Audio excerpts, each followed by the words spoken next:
Get off that floor or I'll kick you. Don't hit me. You dirty fink, I'm gonna take you apart. I'm sick, man. Awful sick. You got me beat up and shook down in that game. Now give me the dough they took. Give it back. Sure. I'll give it to you. You hear that, Moxie? I got a clean bill of health. I just don't like to be pushed around. Hola a todos y bienvenidos de nuevo a The Chacalac Cinema.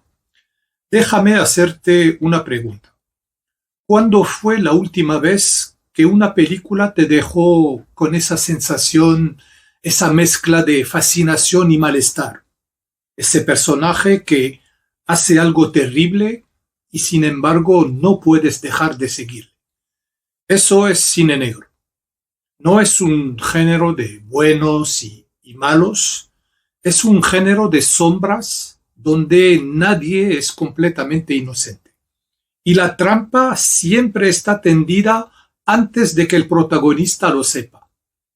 Si nunca has visto cine negro o no sabes por dónde empezar, este video es para ti. Empezamos.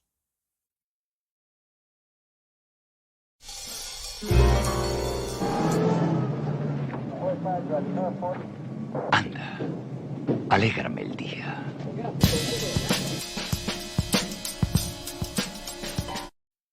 El término film noir lo inventaron los críticos franceses. En 1946, al descubrir de golpe las películas americanas que la guerra les había impedido ver, notaron algo. Una oscuridad nueva había entrado en el cine de Hollywood. Pero, ¿de dónde venía esa oscuridad? De varias fuentes a la vez. Primero, de la literatura hard-boiled americana, Dashiell Hammett, Raymond Chandler, James M. Cain, escritores que pusieron el crimen en la calle, no en el salón de un castillo. Y después del expresionismo alemán. Muchos de los directores que hicieron el cine negro en Hollywood eran europeos en el exilio. Fritz Lang, Billy Wilder, Otto Preminger o Robert Siodmak. Y traían consigo los claroscuros, las sombras y la angustia existencial.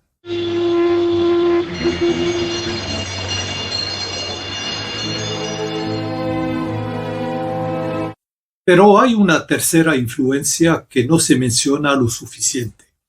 El realismo poético francés. Marcel Carné, Jacques Prévert, Henri-Georges Clouzot.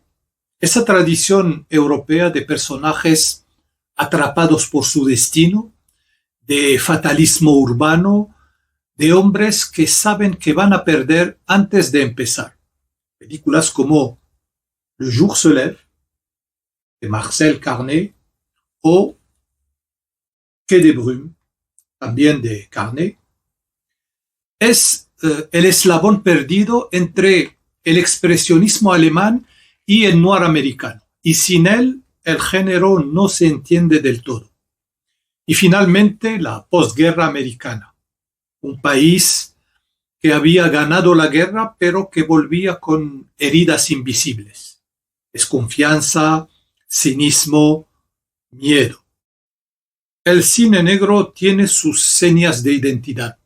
La voz en off del protagonista, que ya sabe que va a perder. La mujer fatal que destruye al hombre que la desea. Las calles mojadas de noche. Los ventiladores que giran lentamente en habitaciones de hotel. Y el destino. Siempre el destino. En el cine negro, el hombre no controla nada. Solo cree que sí.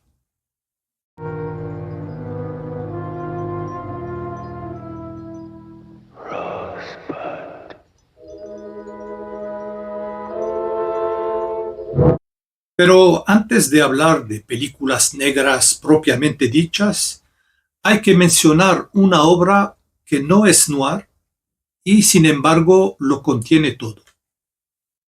Ciudadano Kane, dirigida por Orson Welles en 1941. Técnicamente no es cine negro, pero su gramática visual y narrativa es un manual anticipado del género. Los flashbacks fragmentados que reconstruyen un pasado que nunca se alcanza del todo, la verdad que cambia según quien la cuenta, la fotografía de Craig Toland, con sus ángulos extremos y su profundidad de campo radical, las sombras que devoran a los personajes, la voz en off, como arqueología del alma. Wells siembra las semillas y el noir americano las recoge.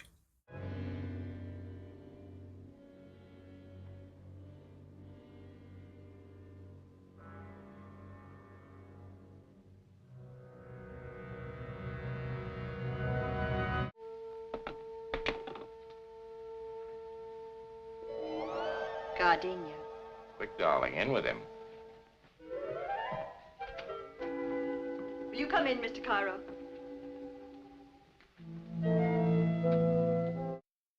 Si hay una película que marca el antes y el después, es El Halcón Maltés, The Maltese Falcon, dirigida por John Huston en 1941.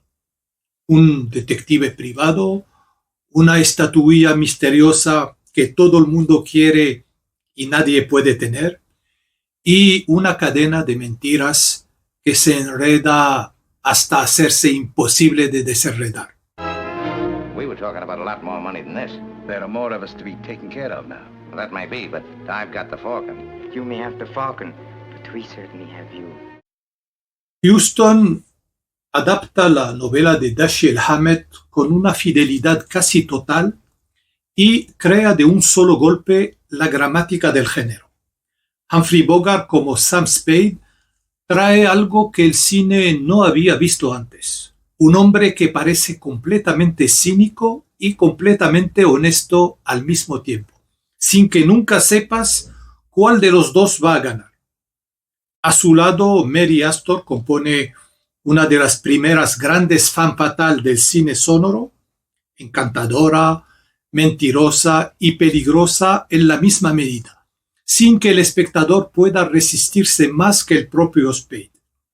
Por cierto, femme se escribe en francés femme, F-E-M-M-E, y se pronuncia femme, así que femme fatale. What is it?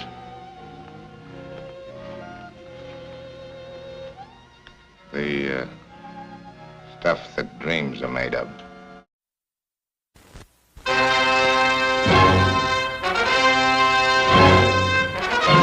I killed Dietrichson. Me, Walter Neff, insurance agent, 35 years old, unmarried, no visible scars. Until a while ago, that is. Yeah, I killed him. Pero la primera gran obra maestra del género llega en 1944. Perdición, Double Indemnity, Assurance sur la mort, en esta edición francesa, de Billy Wilder, con Fred MacMurray, Barbara Stanwyck y Edward J. Robinson. Un vendedor de seguros, una mujer que baja por las escaleras con una cadenita en el tobillo y un plan para matar a su marido y cobrar la póliza. El guión lo escribe Billy Wilder con Raymond Chandler, dos maestros del cinismo trabajando juntos, y el resultado define el género para siempre.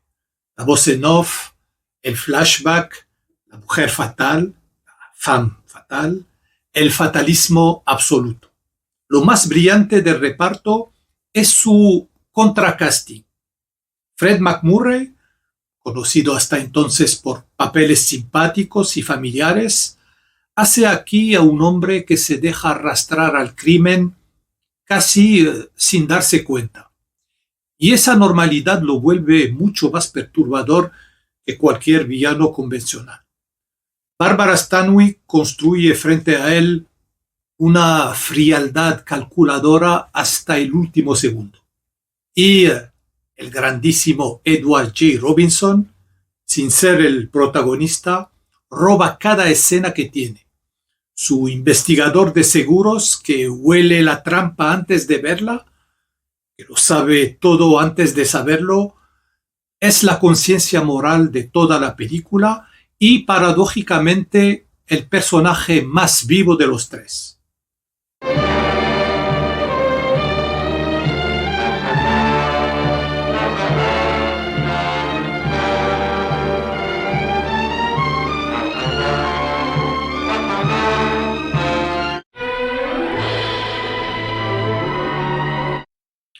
Entre 1944 y 1950 estamos en la gran época del film noir. Laura, dirigida por Otto Preminger en 1944, tengo aquí una autobiografía del director, Otto Preminger, y tenemos a un detective que investiga el asesinato de una mujer y se enamora de ella a través de los testimonios de quienes la conocieron y de su retrato. Aquí tenemos el noir como historia de obsesión y de fantasmas, donde la víctima existe más como proyección del deseo que como persona real. Dana Andrews tiene algo muy particular en el género, esa contención fría que no es distancia, sino tensión acumulada. Un hombre que investiga racionalmente y se enamora irracionalmente sin poder evitarlo. Y Gene Tierney, con esa belleza casi irreal que la cámara adoraba, encarna perfectamente esa ambigüedad. Nunca sabes del todo si la estás viendo a ella o a la imagen que los demás han construido de ella.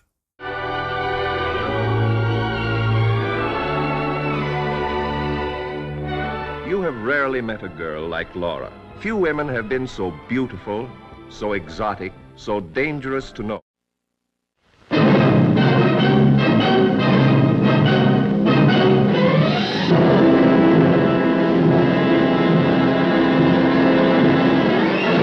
En 1946 tenemos a Forajidos, dirigida por Robert Siodmak, The Killers.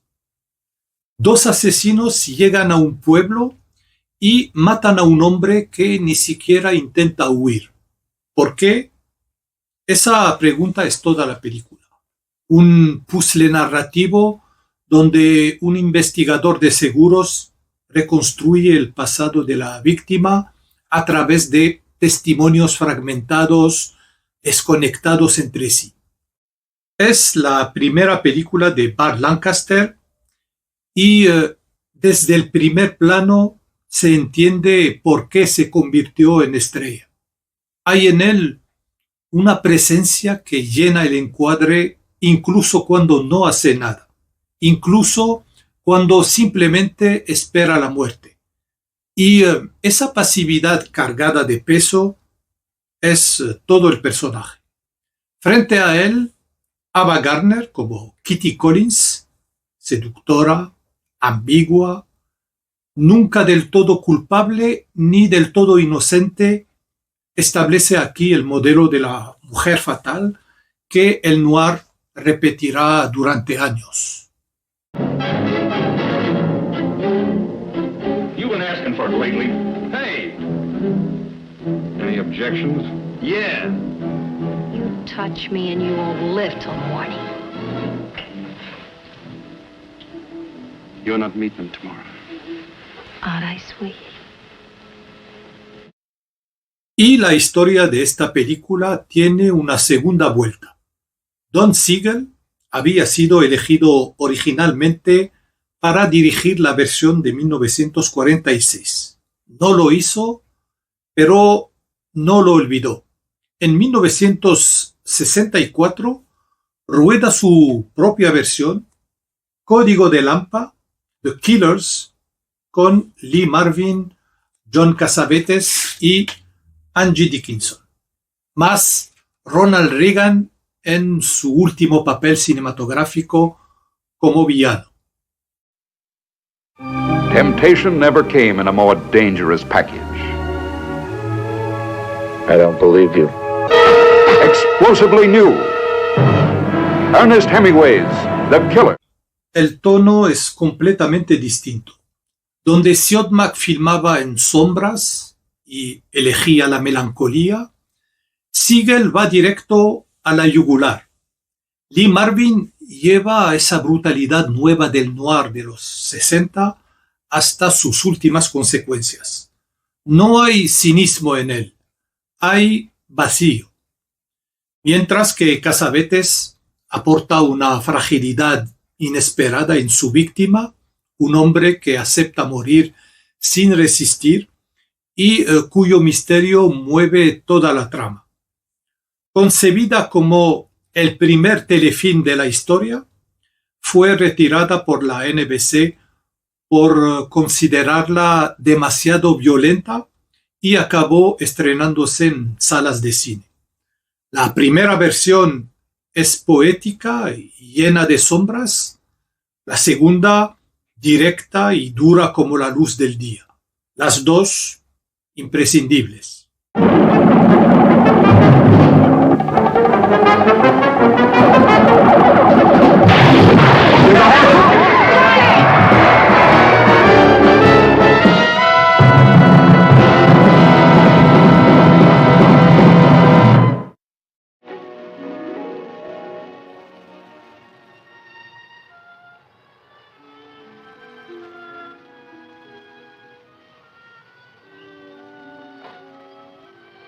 Frank, ¿qué?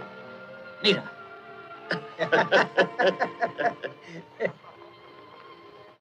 Fritz Lang nos deja en ese mismo periodo dos películas que pueden verse como un díptico involuntario. La mujer del cuadro, Woman in the Window, La femme au portrait, dirigida en 1944. Ese bonito digipack, edición francesa.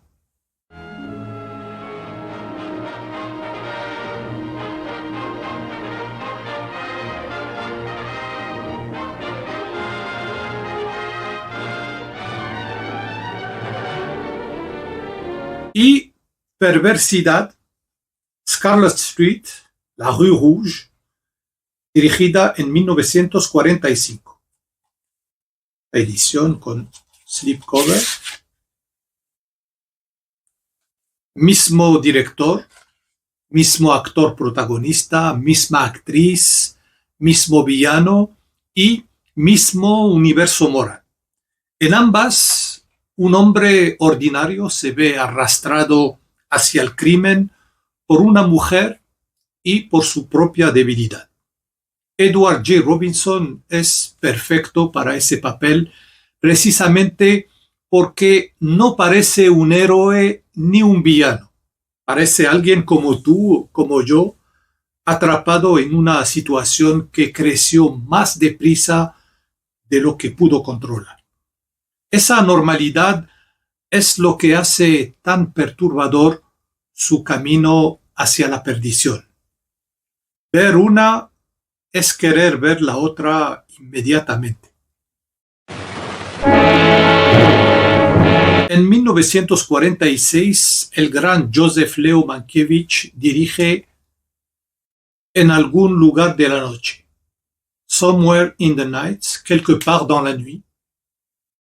Un soldado vuelve de la guerra sin memoria, no sabe quién es, no sabe qué hizo, solo sabe que alguien le busca y no con buenas intenciones. La amnesia como punto de partida noir, la identidad como enigma. John Hodiak lleva el peso de un personaje construido sobre la ausencia. Alguien que se descubre a sí mismo a través de los ojos de los demás. Y esa fragilidad interior encaja perfectamente con el tono de un Mankiewicz que aquí trabaja en la sombra antes de alcanzar la luz de Eva al desnudo o Cartas a tres esposas.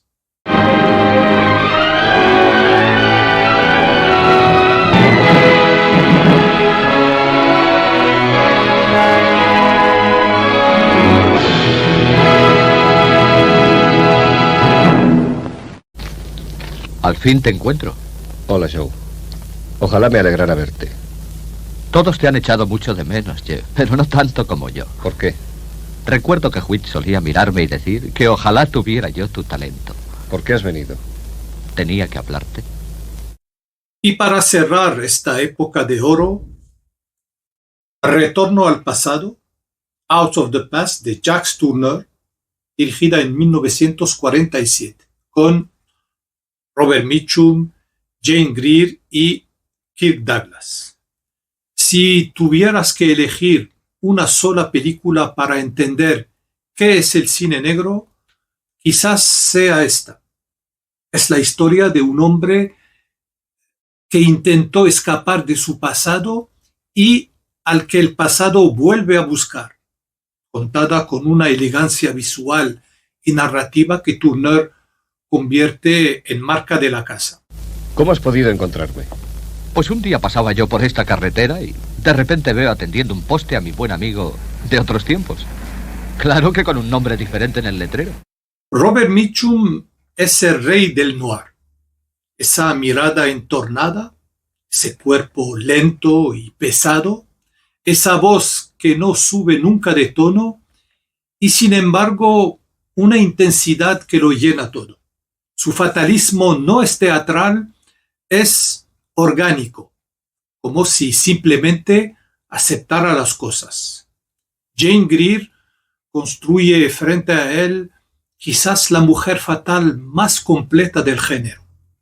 No manipula groseramente, no es malvada de manera obvia y te atrapa exactamente igual que atrapa a Mitchum antes de que te des cuenta. Y Kirk Douglas, todavía joven, ya irradia esa ambición depredadora que lo definiría toda su carrera. 12 more legitimate citizen complaints against you this month for assault and battery. You don't hate hoodlums, you like to beat them up. You get fun out of it. Your job is to detect criminals, not to punish them. Wise up, Mr. Dixon. You made a monkey of yourself 2 years ago trying to hang something on me. Who killed him?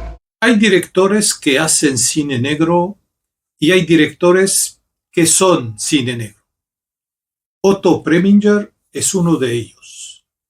Ya hemos hablado de Laura, pero en 1950 Preminger dirige Al borde del peligro, Where the Sidewalk Ends, reuniendo de nuevo a Dana Andrews y Gene Tierney. Y todo lo que en Laura era glamour y Nueva York brillante se invierte completamente. Suciedad, calles oscuras y un policía que no puede controlar su propia violencia. Un detective que mata accidentalmente a un sospechoso y decide encubrirlo, cargándoselo a un gángster que odia. Killed him and stuck his body away somewhere. You don't think Dad did it? You don't think he's guilty, do you? Yes, I remember. He didn't wave last night. You're right, it wasn't Mr. Payne. Somebody else did it. He's got to pay. Dana Andrews hace aquí el trabajo de su vida. Un hombre que lleva el peso de su apellido criminal como una condena y que intenta ser bueno sin conseguirlo del todo, atrapado entre la ley que defiende y el instinto que hereda. El noir más sucio de Preminger y quizás el más honesto.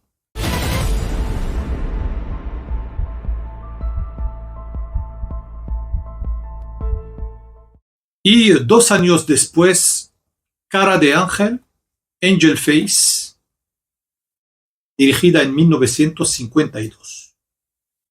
Una mansión de Beverly Hills, una joven que toca el piano de espaldas y un conductor de ambulancias que se queda parado escuchándola sin poder marcharse.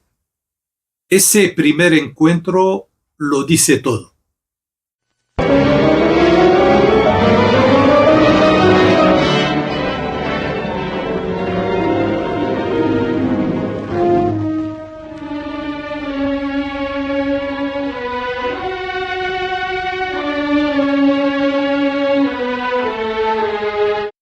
Gene Simmons es la gran sorpresa del reparto.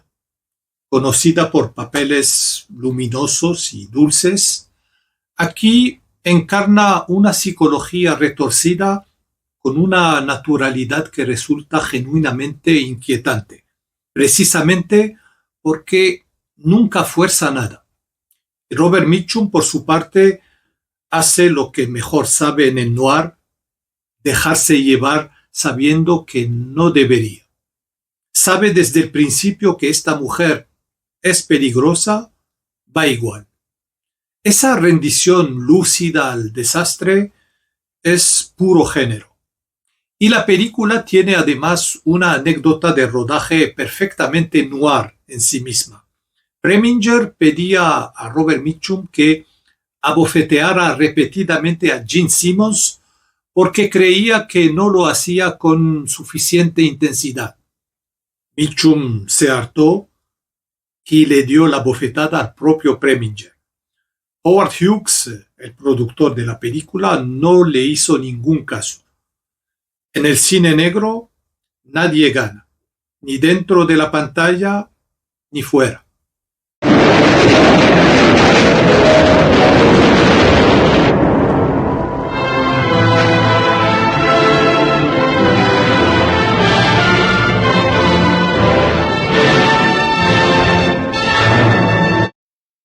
El cine negro no se quedó quieto.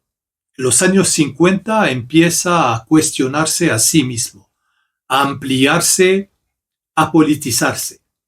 La paranoia de la Guerra Fría entra en el género, la corrupción institucional, policial, política. Ya no es solo el individuo quien falla, es el sistema entero. Dos ejemplos lo ilustran perfectamente. La jungla de asfalto, dirigida por John Huston en 1950, donde un atraco meticulosamente planeado se deshace no por la intervención de la justicia, sino por la fragilidad humana. La codicia, el miedo, el amor mal puesto. Only once in a decade does the screen come up with such absorbing characters. Sterling Hayden as Dix Handley, a hooligan with a twisted dream.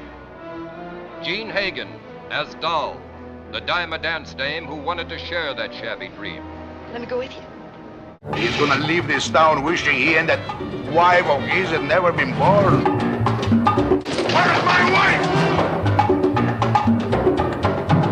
Y Sed de Mal, dirigida por Orson Welles en 1958, una película que lleva el noir hasta sus límites visuales y morales.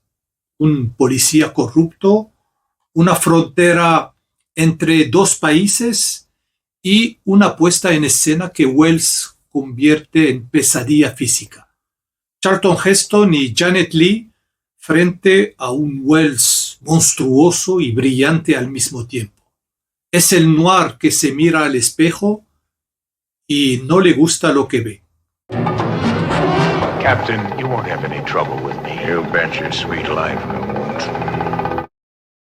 Y en los años 70, el neo-noir reinventa el género para una nueva generación. Chinatown, de Roman Polanski. You're a very nosy fellow, kitty cat, huh? You know what happens to nosy fellows? The Long Goodbye, de Robert Altman. Smart crack. What do you think, Mabel? Ow! Taxi Driver, de Martin Scorsese. De Niro. In Bang the Drum Slowly, the critics called him a brilliant new talent. After Mean Streets, they said he was a genius. For his performance in The Godfather Part 2, they gave him the Academy Award. Come on, man. Just get me out of here, all right? El detective ya no puede ganar, ni siquiera puede entender lo que pasa. Forget it, Jake. It's Chinatown. El noir sigue vivo hoy en películas como Blade Runner, en LA Confidential, en Drive. Cada vez que la ciudad de noche parece más peligrosa que el día, el cine negro está allí. I'm Officer White. You have a thing for helping women, don't you, Officer White? Go get yourself fixed up. That obvious, huh? It's practically stamped on your forehead. Para mí, el cine negro es algo más que un género. Es el descubrimiento de que el cine podía ser adulto, que podía hablar de deseo, de traición, de ambición, sin disculparse por ello. Es Humphrey Bogart, con el ala del sombrero bajada. Es Barbara Stanwyck bajando unas escaleras con una cadenita en el tobillo. Es Robert Mitchum fumando con los ojos entrecerrados, sabiendo que todo va a salir mal. Es también esa música de fondo tensa, de metales y cuerdas bajas, Miklos Rosa, Bernard Herrmann, David Raksin, Jerry Goldsmith, músicas que no te tranquilizan, te ponen en guardia. El cine negro me enseñó que los personajes más interesantes no son los que hacen lo correcto, son los que saben lo que no es correcto y lo hacen igual. Así que si nunca has visto cine negro, ahora ya sabes por dónde empezar. Empieza por El halcón maltés, sigue con Perdición y después déjate llevar.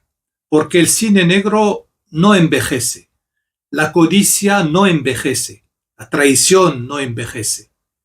El deseo que destruye no envejece, solo cambia de traje. Si te ha gustado el vídeo, déjame un buen like y activa la campanita para no perderte los próximos análisis. Muchísimas gracias por haberme escuchado. Adiós.